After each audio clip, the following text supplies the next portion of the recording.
Bonjour à tous et bienvenue sur Prévenstuff. Aujourd'hui, on va parler des soignants qui contractent le coronavirus. Pour faire cette vidéo, je me base en partie sur un avis du Haut Conseil de santé publique au sujet des critères de sortie d'isolement des patients infectés. Alors c'est parti. Prenons par exemple une infirmière dont un collègue présente des symptômes de la maladie et est testé positif au SARS-CoV-2. Manque de bol, ils avaient mangé ensemble dans son service la veille de l'apparition des symptômes.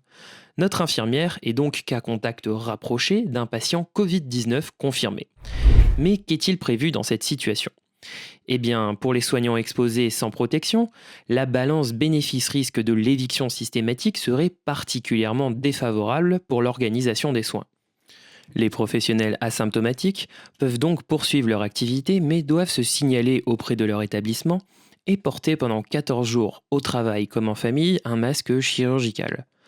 L'autosurveillance du moindre symptôme en association à la prise de la température 2 fois par jour sont de mise. Porter le masque au travail, cela implique aussi de ne pas le retirer au moment des relèves et de s'isoler pour aller manger. En cas de symptômes suspects, fièvre, toux, difficultés respiratoires, les personnels de santé sont dans la mesure du possible prioritaires pour être dépistés afin de limiter la transmission nosocomiale de la maladie. Le confinement est actuellement recommandé jusqu'au résultat du dépistage.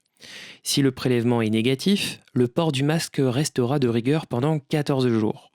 Si le test est positif, le confinement et sa durée seront adaptés à l'état de santé du soignant infecté, surtout s'il a des antécédents de facteurs de risque de forme grave, ainsi qu'aux contraintes de la continuité des soins. Mais alors, quand est-ce qu'on est guéri?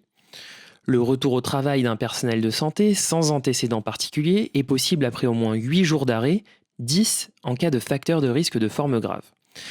Il faut ne plus avoir de fièvre depuis au moins 48 heures, en l'absence de prise d'antipyrétique dans les 12 dernières heures, et ne plus présenter, si c'était le cas, de difficultés respiratoires.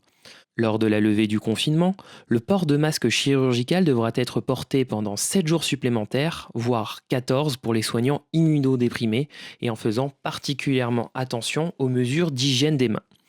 Il n'est donc pas nécessaire de refaire un test, car la mise en évidence de l'ARN viral n'est pas corrélée à la contagiosité des individus.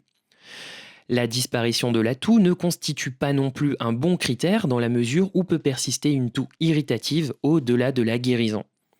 Pour les personnels atteints de formes graves, l'évaluation du retour au travail se fera au cas par cas en lien avec les services de santé au travail.